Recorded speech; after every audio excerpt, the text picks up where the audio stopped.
रेणु जी, राधे राधे। राधे राधे महाराज जी। महाराज जी, 34 साल बिना भजन के बीत गए। पिछले 1 वर्ष से आपको सुनना प्रारंभ किया महाराज जी। अब ऐसा लगता है कि पता नहीं प्राण कब निकल जाए, और भजन भी अभी शुरू ही किया है महाराज जी। इतने साल व्यर्थ निकल गए, इसी की चिंता सताती रहती है। ठीक बात है, ऐसा चिंतन होना चाहिए। पर अब जो बची उसको संभाल लो, जो आयु बची है उसको संभाल लो, इसी से काम बन जाएगा। अंतिम संभल जाए, फाइनल समझ जाए तो सब संभल गया। प्रारंभ मान लो बिगड़ गया, लेकिन अंतिम संभल गया तो सब संभल गया। देखो, अंतिम संभलने में जैसे नारायण का नाम अजामिल ने उच्चारण किया, बड़ा पापी था, वैश्यागमन करता था, बड़ा अपवित्र था, लेकिन अंतिम समय अपने पुत्र को बुलाने के निमित्त से उसने नारायण ऐसा पुकारा, काम बन गया। भगवान के पार्षद आ गए, यमदूत की फांसी काट दी और उसको मुक्त कर दिया। तो अगर अभी उसको तो इतना ही केवल अवसर मिला एक बार नारायण उच्चारण करने का, अपने को तो बहुत बार अभी अवसर है। हम जितना जिंदा है उतना खूब राधा राधा राधा राधा राधा राधा नाम रटे, निश्चित हमारा कल्याण हो जाएगा। अब हमें चिंता नहीं करना, पश्चाताप तो होना चाहिए कि अगर हम बचपन से भजन करते होते तो कितना सुंदर होता, लेकिन हमारा जीवन व्यर्थ चला गया। पर अब जितना जीवन बचा है हम उस जीवन को भगवान को अर्पित कर दें, उस जीवन को भजन में लगा दें, यही सार्थकता है। भजन ही जीवन है। चाहे जितना बैंक बैलेंस जमा कर लो, चाहे जितना बढ़िया मकान बना लो, चाहे जितनी बढ़िया गाड़ी खरीद लो, चाहे जितने सुंदर पत्नी पुत्र पति आदि हो, मरना है यहाँ। और जब मरना है तो कुछ साथ ले जाना नहीं है। तो हम अपना काम बना लें, जैसी परिस्थिति में भगवान रखें वैसी परिस्थिति में रहें, और राधा राधा राधा राधा नाम जप करते रहें, जिससे हमारा लोक परलोक सब बन जाए। अगर इस जन्म में भजन नहीं किया तो अगला जन्म पता नहीं कौन से पशु पक्षी का हो, हमें क्या भरोसा। इसलिए खूब नाम जप करो, नाम ही तुम्हें बचाएगा।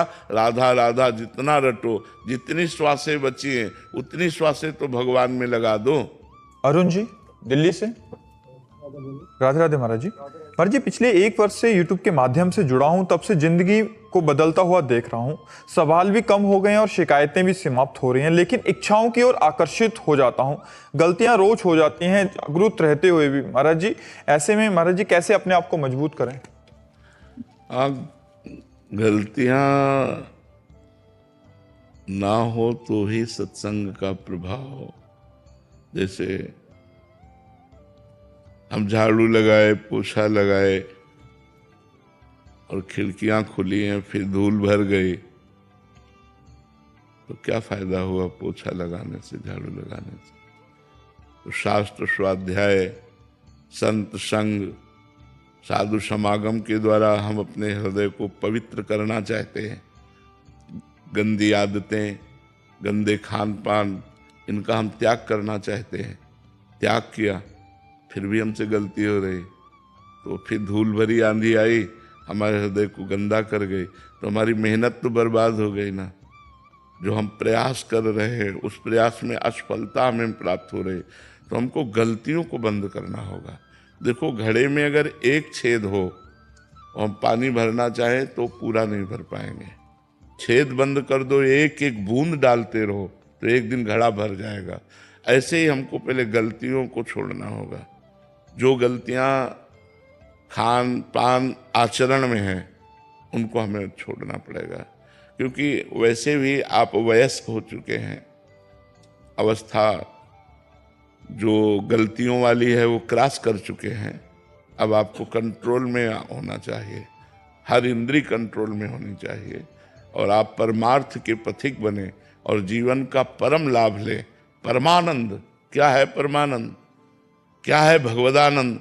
हम उधर बढ़े, आखिरकार शरीर छूट ही जाएगा। शरीर छूटने के पहले यदि आगे की व्यवस्था अच्छी नहीं की तो पछताना पड़ेगा। हम तुम सबको जाना है, जाने की तैयारी कर लो। जो पहले से तैयार न थे पछता पछता कर चले गए। नहे रहे न रावण सम अभिमानी, हिरण्याकश्यप सम वरदानी। कोई नहीं रहा, सबको काल खा गया। हमारे भी तुम्हारे जीवन को काल नष्ट कर देगा। इसलिए हमको गलतियों से बचाकर अपने जीवन को अब अबलो नसानी, अब ना न सही हो। हमें अच्छाई की तरफ बढ़ना चाहिए। हम गलतियों से परास्त तब होते हैं जब हम सहन नहीं कर पाते। हमारा मन बोला कि हमको अमुक चीज खानी है, और वो अधर्म युक्त है, नहीं खानी। तू चाहे लाख बार कहे नहीं खानी, नहीं हमें करना। तो अगर आप दस्तखत नहीं करेंगे तो मन आपको परास्त नहीं कर सकता। अंदर ही अंदर वो इतनी व्यथा पैदा करता है हमारे अंदर कि हम सह नहीं पाते और हम उसके दस्तखत कर देते हैं, हाँ मिला देते हैं। अगर धर्मयुक्त मांग है तो हम पूरी करेंगे, और धर्मयुक्त मांग नहीं तो हम तेरी कदापि नहीं पूरी करेंगे, कुछ भी हो जाए। ऐसा हमको निश्चय रखना चाहिए। जब तक आप मन के प्रति कठोर नहीं बनेंगे तब तक गलतियों से बच नहीं सकते। हम लोग मन को बहुत दुलार करते हैं। अगर मन की गलती हम खुला लाने लगे तो अभी सुधर जाए, लेकिन हम छुपाते हैं, हम मन को सपोर्ट करते हैं। अगर मन को सही करना है तो मन की गलती को हमें चौड़े पे लाना होगा, हमें युद्ध करना होगा मन से, हमें थोड़ा हट करनी होगी मन से। जीत जाएंगे, क्योंकि वो आपके पावर से ही पावरवान है। खास बात यह है, उसका कोई बल नहीं है, वो आपके ही बल से बलवान है। आपने ना और हट कर लिया ना, तो उसको ना में रुकना पड़ेगा। और जहां आपने कहा ना और उसने 100 बार आपको प्रेरित किया हाँ बोलो ना, तो आपको लगता है यार इस अशांति से तो अच्छा है भोग ले, इस जलन से तो अच्छा है यार खा ले, इस जलन से तो चलो यार पी लेते हैं। बस यही कमजोरी हमको नरकगामी बना देती है, यही कमजोरी हमको परास्त कर देती है, और जो मनुष्य जीवन का परम लाभ भगवान की प्राप्ति है उससे हम वंचित रह जाते हैं। हमें थोड़ा कठोर बनना होगा अपने मन के प्रति। अपने मन के प्रति क्षमाशील नहीं होना है, दूसरे के प्रति क्षमाशील होना है, अपने मन को दंड देना है। 3 दिन भोजन बंद, उसी को तो दंड मिल रहा है। हम तो अविनाशी के बच्चा हैं, अविनाशी स्वरूप है। चलो 3 परिक्रमा 1 दिन में लगाओ वृंदावन की। अब वो होश ठिकाने उसके हो गए कि 3 दिन भोजन ही नहीं मिलेगा अगर ये गलती हो गई। ऐसा तो ये दंड है मन को दंड देना। अपने आप इसको हम ठीक कर लेंगे। अब इन सब बातों को लोग प्रयोग नहीं करते, और जब मन जहां जैसा चाहा वैसा करते रहते हैं। इसलिए इंद्रियां बहुत बलवान हो गई, मन बलवान हो गया और हम निर्बल हो गए। हमारे बल से ये बलवान हो गए और हमें निर्बल करके अपना गुलाम बना लिया। जब जो चाहते हैं वो वैसा करवाते हैं। प्रायः हम सब उसी लाइन में खड़े हैं। अगर हम कठोर हो जाए, थोड़ा सा संभल जाए, तो ये सैनिक हैं, आप राजा हैं। आप जैसा चाहो वैसा इनको घुटने पे ला सकते हो। लेकिन आज वो सैनिक होते हुए भी वो हमको घुटने पे खड़े किए हैं।